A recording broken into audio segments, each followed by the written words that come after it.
गुण सागर जय कपीश निकलो उजागर नाम दूत अतुलित बलधाम धन्य पुत्र पवन सुत महावीर विक्रम बजरंग।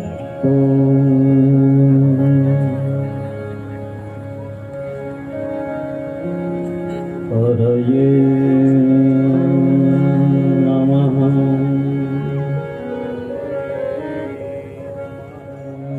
ओम हरये नमः। ओम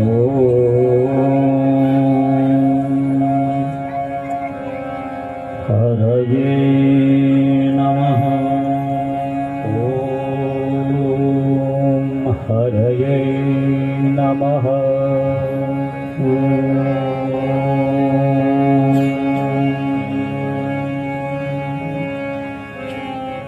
नमो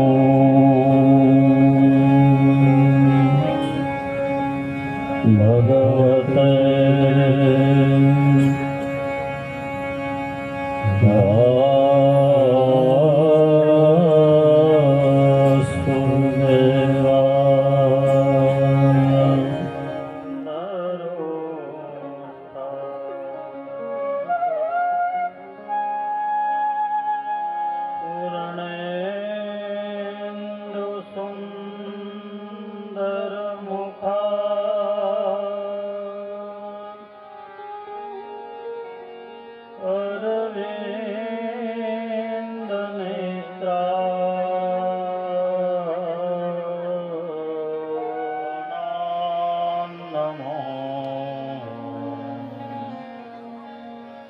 भगवते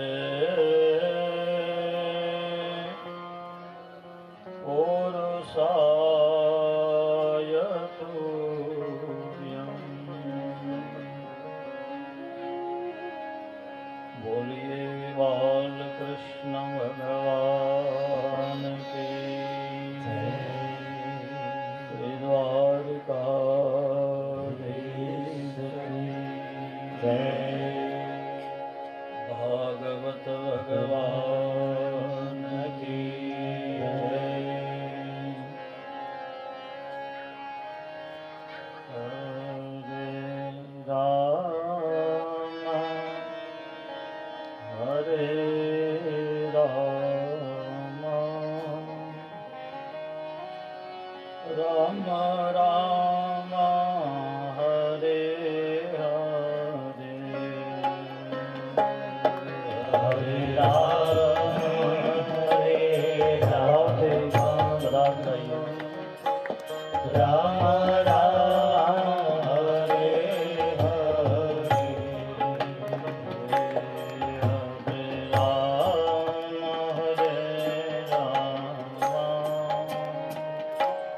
राम राम हरे हरे।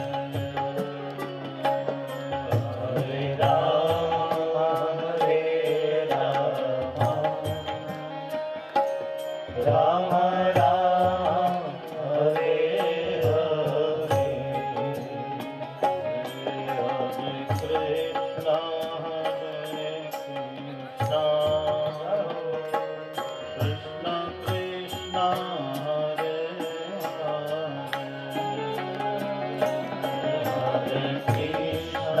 हरे कृष्ण कृष्ण कृष्ण हरे हरे। वसुदेव सुतं देवं कंसचाणूरमर्दनं देवकी परमानन्दं श्रीकृष्णं वन्दे जगद्गुरुं। श्रीमद्भागवत कथा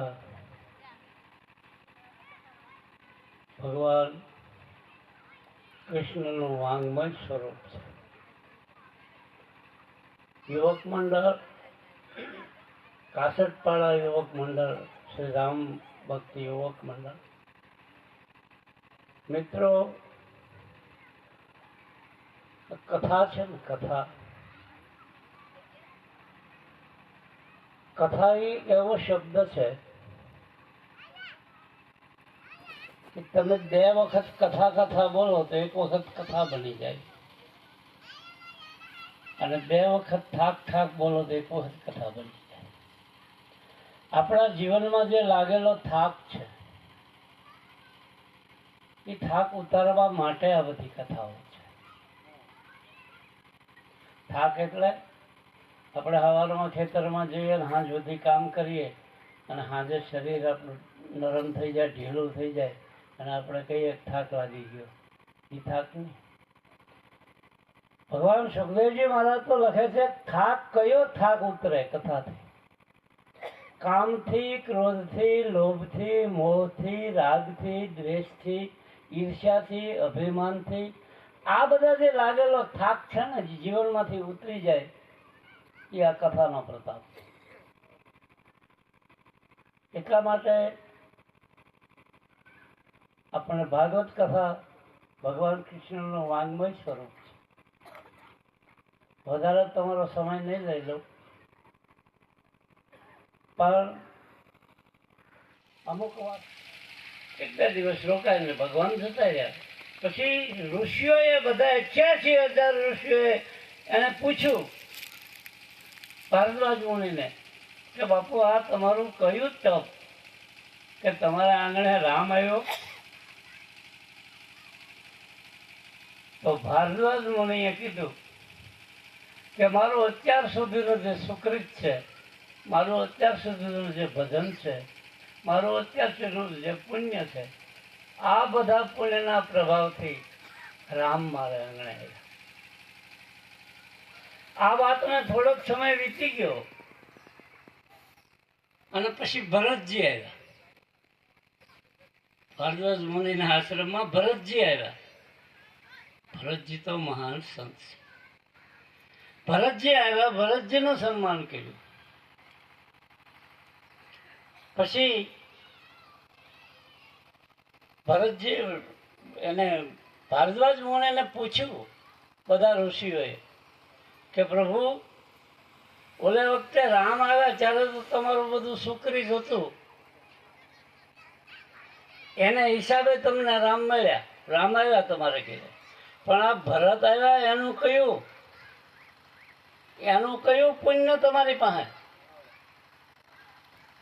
ત્યારે ભારદ્વાજ મુનિએ કીધું કે એનું જે પુણ્ય છે, ભરત આવ્યા રામ કરતા વિશાળ ગણવામાં આવ્યા છે ભરતને.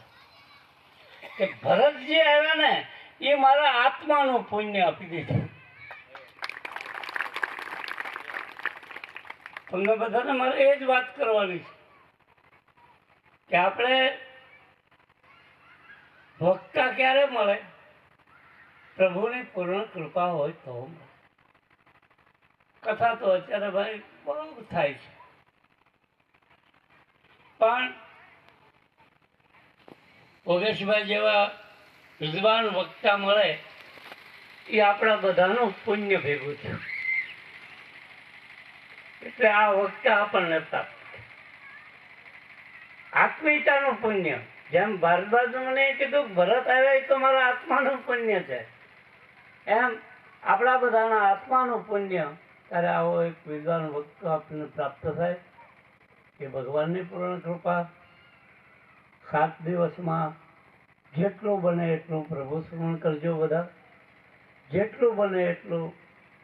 અને આ બધા ભગીરથ કાર્ય છે, આ બધામાં લોભ ન ચાલે. સમજી લો, લોભ છે ને એ પાપનું મૂળ છે.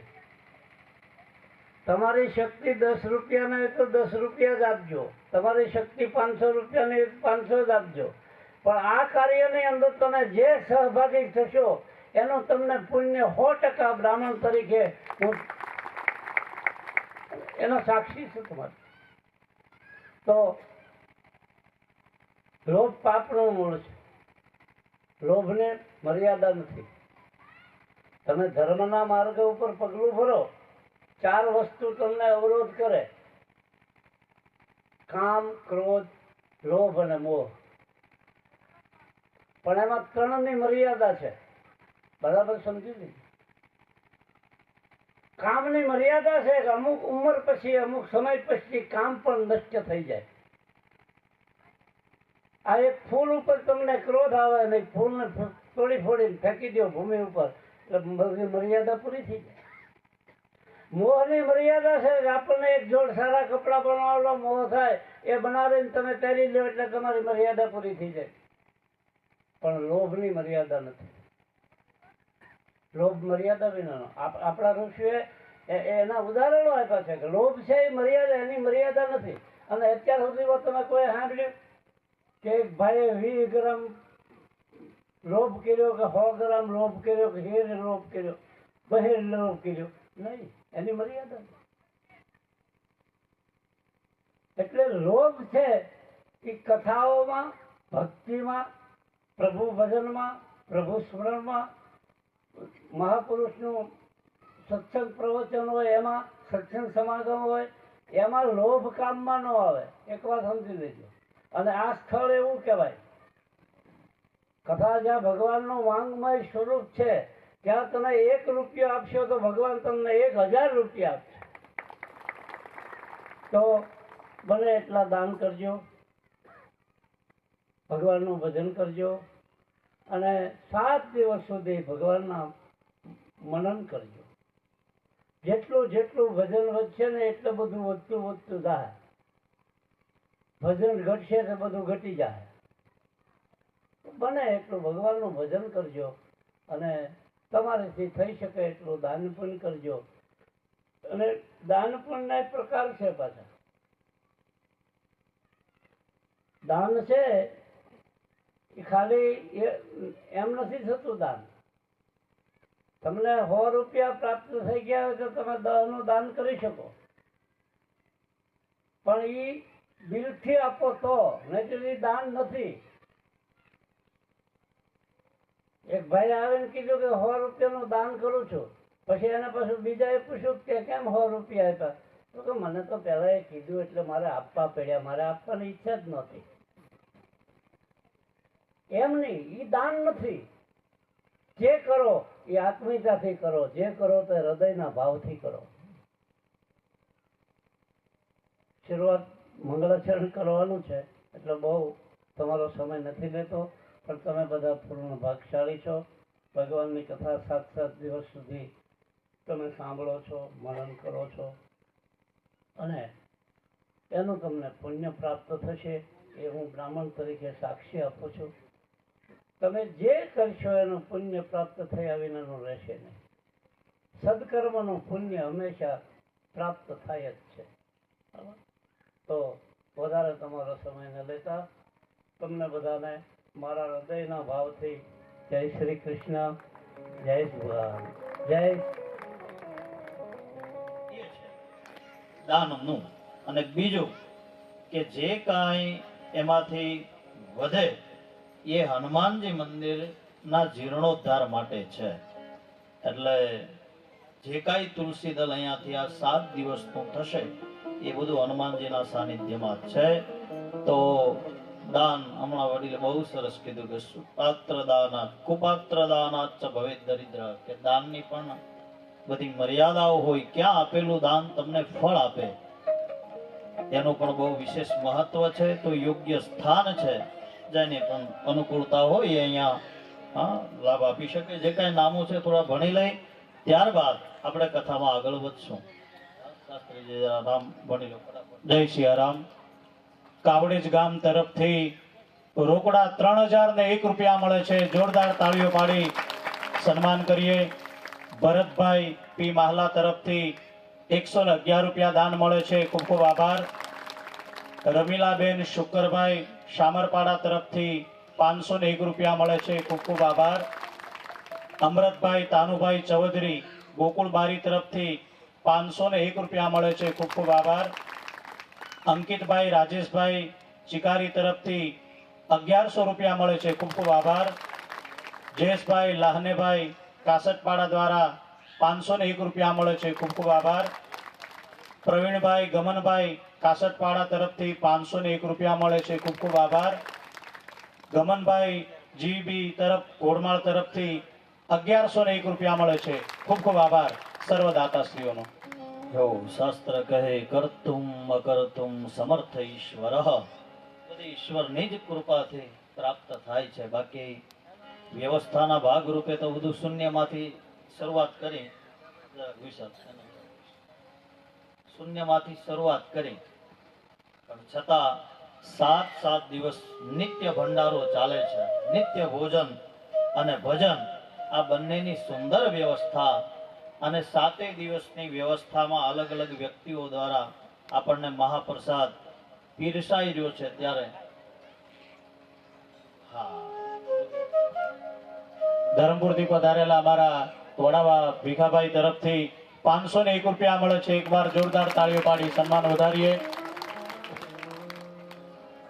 501 રૂપિયા સ્વર્ગસ્થ રાજુભાઈ પોપટભાઈ જાની તરફથી મળે છે. એકવાર જોરદાર તાળીઓ પાડી એમનું સન્માન કરીએ. ચાલો. તો આ બધા દાતાઓનું ખૂબ સ્વાગત. અને કબીલ કહે તમાર સે દો બાતા શીખ લઈ, કર સાહેબ કી બંદગી ભૂખે કો અન્ન દે.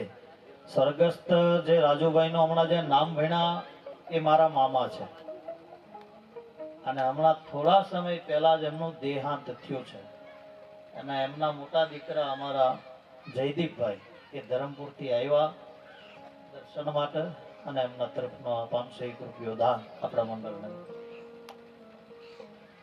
એ પણ બહુ સારા વક્તા હતા, અને તમે પરિચયમાં હશે જ. અંકલાસ રહેતા હતા પહેલા રાજુભાઈ. સમય અને ગતિ તો એમનો પરિવાર પણ પધાર્યો છે. તો આપણે આપણા નિત્ય કર્મ પ્રમાણે આ ભાગવત કથાનું સંપૂર્ણ દર્શન અને પુણ્ય જેમાં સમાયેલું છે, એવા દામોદર સ્તોત્રના આપણા નિત્ય કર્મ પ્રમાણે એમના શ્લોકોનો થોડો પાઠ લઈ અને આપણે કથા આગળ વધારીએ.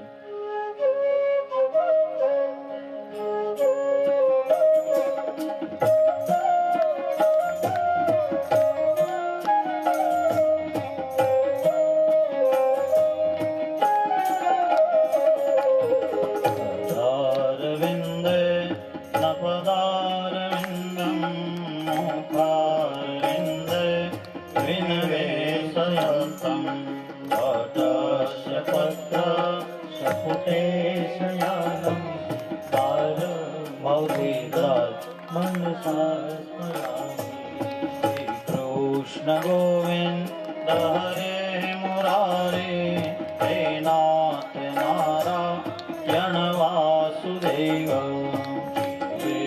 બસવા મૃતમેત દેવ, ગોવિંદ દામો ધર્માદવેતી, વિકરે તુ કામાન કિલ ગોપ કન્યા, મુરારી પાદા હિત શ્વેત વૃત્તે, દયાદિકં મો અવસાદ વોચ, ગોવિંદ દામો ધર્માવિંદ દામો ધર્માદવેતી.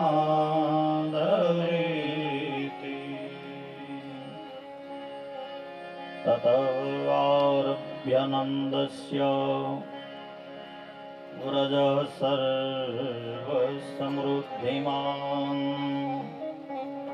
हरेर्निवासात्मगुणैः शाक्रीडा मुनवृपः. તો કાલે ભગવાનનો આપણે જન્મની કથા, એનો મહોત્સવ અને એનો ઉત્સવ મનાયો. અહીંયા સુખદેવજી મહારાજ પરીક્ષિતને કહે છે કે હે રાજન, જ્યારથી ભગવાન નારાયણ ગોકુળમાં પધાર્યા છે, ત્યારથી દરેક પ્રકારની રિદ્ધિ અને સિદ્ધિ બધી જ ગોકુળમાં નિવાસ કરવા લાગી છે. હરેક માણસોના જીવનમાં સુખ અને શાંતિની અનુભૂતિ થવા લાગી. વાતાવરણ દિવ્ય બન્યું છે, કારણ કે જ્યાં પરમાત્મા હોય ત્યાં તમામ પ્રકારના ઐશ્વર્યો જીવ ભોગવી શકે છે. માત્ર ખાલી જરૂર શુદ્ધ ભાવ અને પ્રેમનો છે. અને ભગવાન કૃષ્ણની જે કથા છે ને એ આખી પ્રેમ કથા છે. એક ગોપી અને ભગવાન કૃષ્ણ એટલે જીવ અને હરિના મિલનની આખી કથા છે આ. અને ભાગવતના મહાત્મ્યમાં તો એવું લખ્યું છે કે સદા સેવ્યા શ્રીમદ ભાગવતી કથા એતા શ્રવણ માત્રેણ મુક્તિ કરતલે સ્થિતા. કે આ ભગવાનની એવી વ્રત કથા છે, એવી વ્રત કથા છે કે જેમ ઘરને બંધ કરી તાળું મારી અને ચાવી આપણે ખીચામાં મૂકી દઈએ ને, વાહનને જેમ લોક કરીને ચાવી આપણે ખીચામાં મૂકી દઈએ, એમ મુક્તિની ચાવી એ માણસના હાથમાં આવી જાય છે. ન ગંગા ન ગયા કાશી. શું મહત્વમાં કીધું કે આ ભાગવત કથાની બરાબરીમાં ગંગાનું પણ તપ પુણ્ય ઓછું પડે એટલું પુણ્ય આ કથામાં. કારણ કે પરમાત્માનો શબ્દ દેહ છે, આ અક્ષર દેહ એ ભાગવતજી છે. એટલા માટે આપણે એની યાત્રામાં અને મસ્તકે લઈ શિરે ધારણ કરીને આપણે પધરાવીએ છીએ ગ્રંથને. અક્ષર દેહ છે. એતા શ્રવણ, જે જીવ એક વખત આ ભાગવત કથાનું શ્રવણ કરી જાય એને જીવનમાં મુક્તિની ચાવી મળી જાય છે. તો એવું ભગવાનનો આ શબ્દ અક્ષર દેહ. અને ભગવાન કૃષ્ણનો જન્મ પછી ગોકુળની અંદર તમામ પ્રકારના સુખો અને આનંદ ભોગવે છે પ્રજા. નિર્મલ જન સન સો મોહી ભાવા. વેદ કહે કે જે માણસની નિર્મળતા હોય, રામાયણમાં તુલસીદાસજી કહે નિર્મલ જન મન સો મોહી ભાવા. શ્રી રામ જય રામ જય જય રામ. શ્રી રામ જય રામ જય જય રામ. શ્રી રામ જય રામ જય જય રામ. નિર્મલ જન મન સો મોહી ભાવા. શ્રી રામ જય રામ જય જય રામ. નિર્મલ જન સન સો મોહી ભાવા. ભગવાન રામજી કહે કે મારો ભક્ત કોણ? તો કે જેનામાં નિર્મળતા છે, ભક્તિની, સેવાની, પ્રેમની, જેનામાં ભક્તિની ભૂખ છે એ મારો પરમ ભગત છે. જેનામાં મારા દર્શનની ભૂખ છે એ મારો પરમ ભગત છે. મંદિરમાં જઈ ભગવાનની મૂર્તિની સામે ઊભો રહી અને પરમાત્માનું જે દિવ્ય દર્શન કરે, અને દર્શન આંખો ખોલીને કરવું એવું કીધું શાસ્ત્રમાં.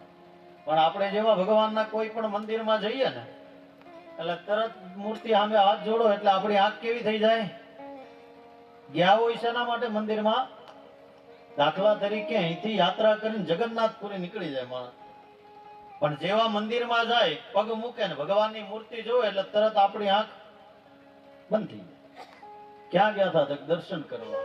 પણ ભગવાનનો શિંગાર, ભગવાનનું સ્વરૂપ મૂર્તિની સન્મુખ ઉભા રહ્યો એટલે પરમાત્માને તમારા હૃદયમાં લેવા માટે નેત્ર ખોલી પરમાત્માનું દર્શન કરો. અને દ્રશ્યતા વેશામ, એ દર્શન કરો ને તો ભગવાનનું તેજ સમાય. પણ કેવું છે કે કળિયુગના એ વાતાવરણમાં, એના મોહ પાશમાં કંઈક ને કંઈક હૃદયના એકાદ ખૂણે એવા પાપો, કેવી મલિનતા કંઈક છવાયેલી છે કે ભીતરથી આપણને એ પરમાત્માનું સ્વરૂપ જોતાની સાથે. પણ એના શુદ્ધિકરણ માટે શું કરવું? કે એ પરમાત્માના નજીક જવા માટે કે નિર્મલ જન સન સો મોહી ભાવા. મોહે કપટ છલ છિદ્ર ન ભાવા. ભગવાન રામજી કહે કે છલ કપટ કરનારો એ મારો ક્યારેય દાસ ન હોઈ શકે. એટલે જીવનમાં નિર્મળતા અને એ કૃપા કે માણસના જીવનમાં એનો પ્રભાવ ક્યાંથી આવે છે કે જ્યારે જીવ પરમાત્માના સન્મુખ જાય છે, કંઈક આવી કથા સાંભળે. એટલે જ્યારે ભગવાન શિવ પધારો, એટલે આજે તો મહેમાનોનો વરસાદ થાય છે. આજે પધારો. શ્રી રાધે ગોવિંદ ભજમલ શ્રી રાધે, શ્રી રાધે ગોવિંદ ભજમન શ્રી રાધે, શ્રી રાધે ગોવિંદ ભજમન શ્રી રાધે. પરિવાર જ અમારા બનેવી બેન બનેવી પણ પધાર્યા છે, અને લગભગ ગામના તો ઓળખતા હશે, કારણ કે કઈ સાલમાં 2018માં જેમણે અહીંયા જ આજ ભૂમિ ઉપર ભાગવત કરી, એટલે એકવાર જોરદાર તાળીઓથી અમને વધાવો. 2018માં જિજ્ઞેશભાઈ અહીંયા જ ભાગવત કથા કરી હતી. એટલે આપણા મંડળના સભ્યોને મારી વિનંતી છે કે એમના સ્વાગત માટે બધા અંકુરભાઈ. જિગ્નેશભાઈ આપણી વચ્ચે વધારા છે. જિગ્નેશભાઈ આગળ આવો. એમના સ્વાગત માટે અમૃતભાઈ પુષ્પ આપી જિગ્નેશભાઈનું સ્વાગત કરશે. એકવાર જોરદાર તાળીઓ પાડી આવેલા બધા મહેમાનોનું સન્માન કરીએ. ત્યારબાદ ચેતનભાઈ આપણી વચ્ચે પધારે છે. ચેતનભાઈ દવે ધરમપુરથી. આવો સન્માન માટે એમનું સ્વાગત જીતેન્દ્રભાઈ કરશે. એકવાર જોરદાર તાળીઓ પાડી મહેમાનશ્રીઓનું સન્માન કરીએ. પ્રતિકભાઈ જોશી ધરમપુરથી પધાર્યા છે. એમને વિનંતી આવો આગળ સન્માન માટે. એમનું સ્વાગત કરો. જોરદાર તાળીઓ પાડી પ્રતિકભાઈનું સન્માન કરીએ. ત્યારબાદ અમારા ભાણેજ ઉદ્ધવભાઈ, જેઓ પણ ભાગવત વક્તા છે, એ પણ આવો. એમનું સ્વાગત છે. મિનેશભાઈ એમનું સ્વાગત કરશે. જોરદાર તાળીઓ પાડી એમનું સન્માન કરીએ.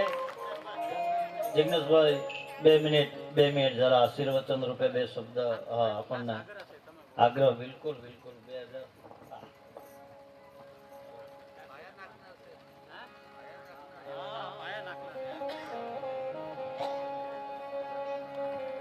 કૃષ્ણાય વાસુદેવાય હરિયે પરમાત્મને પ્રણતઃ ક્લેશનાશાય ગોવિંદાય નમો નમઃ. સૌપ્રથમ અતિ પાવનકારી ભાગવત ભાગીરથી ગંગાના ભગવાન કૃષ્ણના આ વાંગમય સ્વરૂપને મારા વંદન. વ્યાસપીઠ પર બિરાજિત સુખદેવજી સ્વરૂપ ખૂબ જ વિદ્વાન વક્તા એવા યોગેશભાઈ શાસ્ત્રીજીને મારા પ્રણામ. આપણા કાવડેજ ગામના વિદ્વાન આચાર્ય અંકુરભાઈ જોશી. આમ તો બધો ઘરનો પરિવાર કહે તો સંતો મામા ખોટું નથી, કેમ કે મારા સંતો મામા સાહેબ જે આયોજકો બી આમ તો મારા ઘરના જીતુભાઈ, જીતેન્દ્રભાઈ, બધા નામ તો હોય. ઘણો સમય થયો, કદાચ નામ ભૂલાઈ ગયા હોય, પણ આ ઘરનું આયોજન છે એમ કહી તો વાંધો નથી. ને ભગવાન શ્રી રામના સાનિધ્યમાં શાસ્ત્રીજી આમ તો કીધું હશે, પણ પુનઃ રિપીટ કરી દઉં કે બિનો સત્સંગ વિવેક ન હોય અને રામ કૃપા બિનો સુલભ ન સોઈ, પણ રામ કૃપાના સહી સબ રોગા બસ યહી ભાતી બને સંજોગા.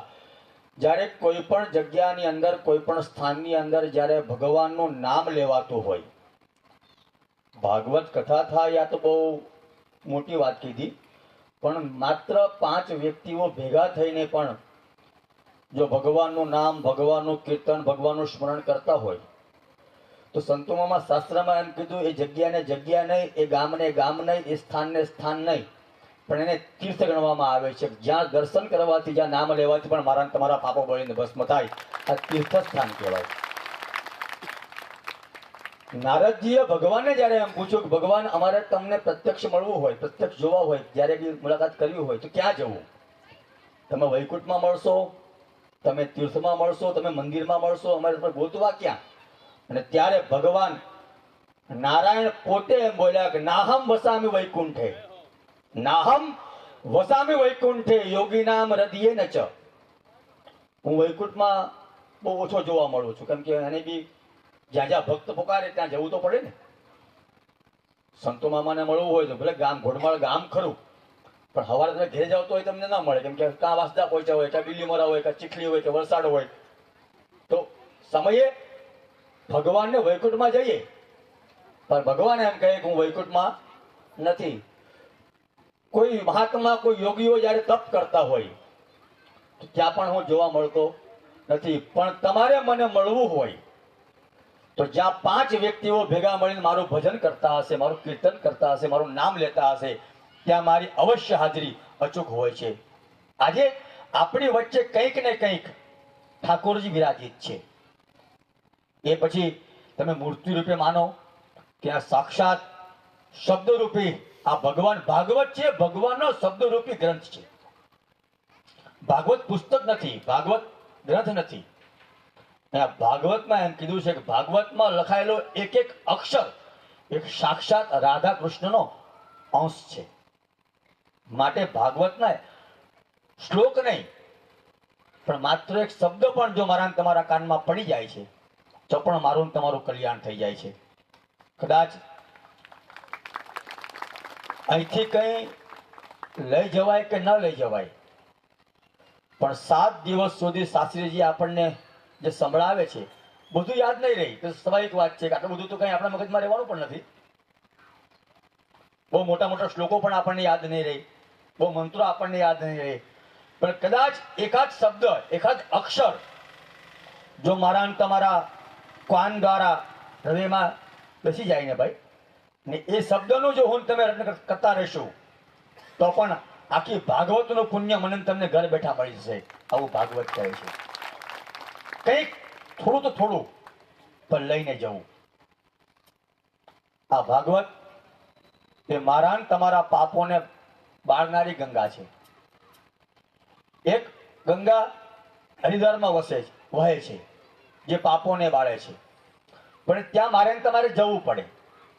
એના માટે ટિકિટ લેવી પડે, મુસાફરી કરવી પડે, વ્યવસ્થા કરવી પડે, ને ત્યાં ગયા પછી પણ સાંકળ પકડીને એ ગંગામાં સ્નાન કરવું પડે. ભૂલથી પણ સાંકળ મુકાઈ ગઈ તો સંતુ મામા એ ગંગા એમ નહીં સમજે કે બહુ દૂરથી આવ્યો છે, એ તો રામ બોલો ભાઈ રામ, એટલા જ ખતરો છે. પણ અહીંયા સાંકળની પણ જરૂર નથી. માત્ર આવીને બેસી જાઓ અને આનો એકાદ શબ્દ, એકાદ અક્ષર જો મારા ને તમારા કાનમાં પડી જાય તો પણ ઘર બેઠા ગંગાનું સ્નાન તમને અહીંયા મળી જાય. તો આયોજકોનો પણ ખૂબ ખૂબ આભાર, કેમ કે એમની મહેનત છે, એમનો પુરુષાર્થ છે કે આજે ફળીફૂટ થાય ને આ ધરાની ઉપર પુનઃ બીજી વાર 2018 થી ગણવામાં આવે તો લગભગ આ 9મું વર્ષ, 7મું 8મું 9મું વર્ષ તો થતું જ હશે ને, કે 9 વર્ષે પણ આ જ ધરાની ઉપર પુનઃ આ જ ભાગવતનું પ્રસ્થાપન કરવું એ કઈ નાની વાત નથી. અને એમાંય અહીંયા તો અવિરત મહાપ્રસાદ, જ્યાં ટુકડો ત્યાં હરી ઢુકડો, જ્યાં અન્નનું દાન થાય છે ત્યાં તો સાક્ષાત પરમાત્મા અવશ્ય. અન્ન છે બ્રહ્મ છે, અન્નમ બ્રહ્મ. એક અન્ન રૂપે ને એક વાણી રૂપે અહીંયા બંને ભગવાનના સ્વરૂપનું દર્શન થયા. અને આવીને આવી આયોજન, આવીને આવી કથાઓ અવિરત અહીંયા ચાલ્યા કરે, કેમ કે જ્યાં ભગવાન રામનું મંદિર હોય ત્યાં અવશ્ય ભગવાન હનુમાનજીનું સ્થાન હોય છે. ને સંતો પાસે, મહંતો પાસે, વક્તાઓ પાસે સાંભળ્યું છે કે ભગવાન હનુમાનજી મહારાજ જે છે એ કથા પ્રિય છે. હનુમાનજી મહારાજ તમે તેલ ન ચડાવો ને તો વાંધો નહીં, પણ એની સામે જો તમે ભગવાનની કથા ગાતા કરો ને તો અવિરત તમને ફળ આપતા રહે છે. હનુમાનજી કથા પ્રિય છે. તો એવી નવી કથા અવિરત અહીંયા થયા જ કરે, ચાલ્યા જ કરે. અને આપ સૌનું ભગવાન મંગળ કરે, કલ્યાણ કરે એ ભાવ સાથે અહીંયા તો સાંભળવા માટે જ આવ્યા છીએ, કારણ કે કથા સાંભળવાથી પુણ્ય મળે, કથામાં બોલવાથી પુણ્ય મળતું નથી. શાસ્ત્રમાં ત્યાં સુધી કીધું કે કથામાં ચાલુ કથા એ આવવું અને એમાં વક્તવ્યને અટકાવવું આ તો દોષ છે. કોઈના સત્કર્મમાં આડે આવવું હોય તો વિઘ્ન કાર્ય દોષ બતાવ્યો છે, પણ આ તો ભગવાનનું જ નામ લેવાય છે અને ભગવાનના નામ માટે ભેગા થયા છે. તો અમારું પણ કંઈ કલ્યાણ થાય, અમારા કાન પવિત્ર થાય અને અમારા હૃદયમાં પણ ભગવાન ઠાકોરજી વિરાજિત થાય એવા આપ સૌના સૌને પ્રેમથી જય સિયારામ, જય પરમાત્મા. ખૂબ ખૂબ આભાર જિજ્ઞેશભાઈનો. એકવાર જોરદાર તાળીઓ પાડી શાસ્ત્રીજીનું સન્માન કરીએ.